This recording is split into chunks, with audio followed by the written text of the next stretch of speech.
Hi friends, ಎಲ್ರಿಗೂ ನಮಸ್ಕಾರ. ನಾವಿವತ್ತು ರಿವ್ಯೂ ಮಾಡ್ತಿರೋ ಮೂವಿ ಬಂದು ಭೈರತಿ ರಣಗಲ್ಲು. ಭೈರತಿ ರಣಗಲ್ಲು ಹೆಸರಲ್ಲೇ ಒಂಥರ ಏನು ಒಂದು ಗತ್ತು ಗಾಂಭೀರ್ಯ ಎಲ್ಲ ಇದೆ. ಸೊ ಅದೇ ಎಕ್ಸ್ಪೆಕ್ಟೇಷನ್ ಇಟ್ಕೊಂಡು ಮೂವಿಗೆ ಹೋದ್ವಿ. ಮೂವಿ ಮಾತ್ರ ಬೆಂಕಿ. ಯಾವಾಗ ಶಿವಣ್ಣ ಬ್ಲ್ಯಾಕ್ ಕಲರ್ ಡ್ರೆಸ್ ಹಾಕ್ಕೊಂಡು ಆ ಬ್ಲ್ಯಾಕ್ ಪಂಚೆ ಹಾಕ್ಕೊಂಡು ಸ್ಕ್ರೀನ್ ಮೇಲೆ ಬರ್ತಾರೋ ಆವಾಗ ಕದರು ಸ್ಟಾರ್ಟ್ ಆಗುತ್ತೆ ನೋಡಿ. ಅದು ಎಂಡ್ ಆಗೋದೇ ಸಿನಿಮಾ ಎಂಡ್ ಆದಮೇಲೆ. ಸಿನಿಮಾಗೆ ಪ್ಲಸ್ ಪಾಯಿಂಟ್ ಅಂತ ಬಂದರೆ story, screen play, background music. ಅದಕ್ಕೂ ತುಂಬ ಮೇಲೆ ಶಿವಣ್ಣನ ಆ್ಯಕ್ಟಿಂಗು, ಆ ಲುಕ್ಕು. ಅವ್ರು ಸೈಲೆಂಟಾಗಿದ್ದರು, ಏನೋ ಮಾತಾಡ್ತಿದ್ದಾರೆ ಅನ್ನೋ ಥರ. ಇದೆಲ್ಲ ಸಿನಿಮಾನ ನೆಕ್ಸ್ಟ್ ಲೆವೆಲ್ಗೆ ತೊಗೊಂಡೋಗುತ್ತೆ. ಆ ಆ್ಯಕ್ಷನ್ ಸೀನ್ಗಳು ಹೆಂಗಿದೆ ಅಂತಂದರೆ,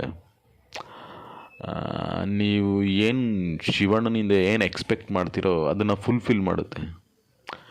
ಸೊ ಕನ್ನಡದಲ್ಲಿ ಒಳ್ಳೆ ಮೂವಿ ಬಂದಿಲ್ಲ, ಮತ್ತು ಬರೋ ಮೂವಿಗಳೆಲ್ಲ ಓ ಟಿ ಟಿಲಿ ನೋಡೋ ಥರ ಇದ್ದಾವೆ ಅಂತೇನು ಕೆಲವೊಂದು ಕಂಪ್ಲೇಂಟ್ಸ್ ಮೀನ್ಸ್ ವೀಕ್ಷಕರು ಹೇಳ್ತಿರ್ತಾರೆ.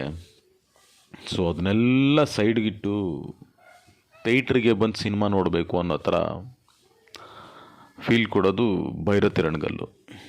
ಸೊ ಅದು ಸಿಂಗಲ್ ಸ್ಕ್ರೀನಿಂಗ್ಗಳಲ್ಲಿ ನೋಡಿದ್ರೆ ನಿಮ್ಗೆ ತುಂಬ ಖುಷಿಯಾಗುತ್ತೆ. ಯಾಕಂದರೆ ಇದು ಸುಮ್ಮನೆ ಕೂತ್ಕೊಂಡು ಸಿನಿಮಾ ನೋಡೋದಲ್ಲ, ಒಂಥರ ಸಂಭ್ರಮ, ಸೆಲೆಬ್ರೇಷನ್ ಮಾಡೋ ಥರ ಮೂವಿ. ಸೊ ಈ ಥರ ಮೂವಿಗಳು ಬಂದಾಗ ದಯವಿಟ್ಟು ಮಿಸ್ ಮಾಡ್ಕೊಬೇಡಿ. ನೀವು ಮಿಸ್ ಮಾಡಿಕೊಂಡ್ರೆ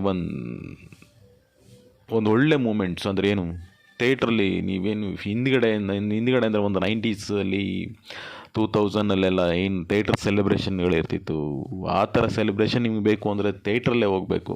ಆವಾಗಲೇ ಆ ಮೂಮೆಂಟ್ ತುಂಬ ನೀವು ಏನು ಫೀಲ್ ಮಾಡೋದು. ಸೊ ಓ ಟಿ ಟಿಲಿ ಬರೋವರೆಗೂ ಕಾಯ್ಬಿಡಿ ಯಾರು ದಯವಿಟ್ಟು. ಯಾಕಂದರೆ ಓ ಟಿ ಟಿ ಬರೋದು ತುಂಬ ಲೇಟ್ ಆಗುತ್ತೆ. ಒಳ್ಳೆ ಸಿನಿಮಾಗಳು ಓ ಟಿ ಟಿಗೆ ಬೇಗ ಕೊಡಲ್ಲ. ಸೊ ಪ್ಲೀಸ್ ನಿಮ್ಮ ನಿಯರ್ ಬೈ ಇರೋ ಥಿಯೇಟ್ರ್ಗಳಲ್ಲಿ ಕನ್ನಡ ಸಿನಿಮಾನ ನೋಡಿ. ಕನ್ನಡ ಸಿನಿಮಾ ಚೆನ್ನಾಗಿ ಬಂದಿಲ್ಲ ಅಂದಾಗ ತುಂಬ ಜನ ಮಾತಾಡ್ತಾರೆ. ತುಂಬ ಚೆನ್ನಾಗಿ ಬಂದಿರೋ ಸಿನಿಮಾನ ನೋಡಿ ತುಂಬ ಚೆನ್ನಾಗಿ ಮಾತಾಡಬೇಕು. So please watch in nearby theatres. Thank you.